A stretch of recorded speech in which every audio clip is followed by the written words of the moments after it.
Yeah.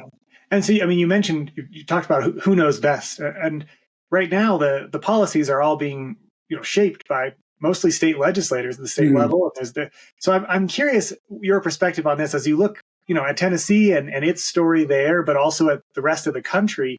Do you get the sense that legislators are really thinking about rural communities and designing programs that benefit them and are even sort of tailored to them to a degree, or thinking about their rural public schools or thinking about the communities as a whole? Or is the thinking more statewide, kind of how can we make room for them and sure help them, but is it more of a blanket approach, or how have you seen different states approach it from a different perspectives? Yeah, I think that you could, you probably look at it in different tiers.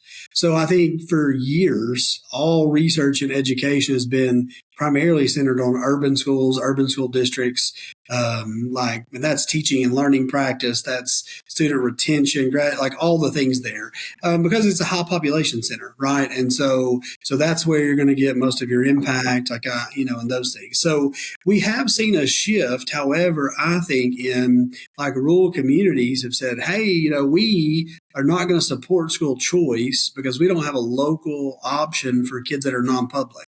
And so it actually prevented school choice legislation in Tennessee for many years. And really across the country, rural legislators had, for the first time in about many issues, they had skin in the game, right? Like they actually could make something happen or not. And so because of that, what we have seen, I think, is legislation that is tailored to, to try to, how do you help impact students across the entire state, whether it be Tennessee or other. And so they did that by looking at certain specifications for private schools.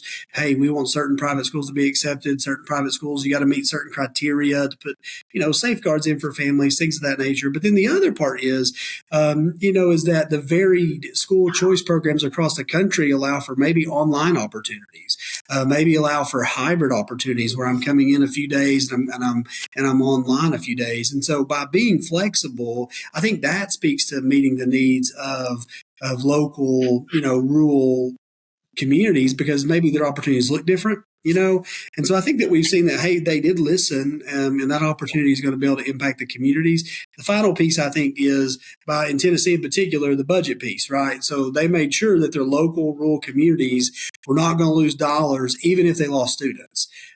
So they provided that opportunity for families, whether they choose to stay or whether they leave, it's still not going to impact the local public schools. And I think that is when, most of the rural legislators are able to get on board with legislation.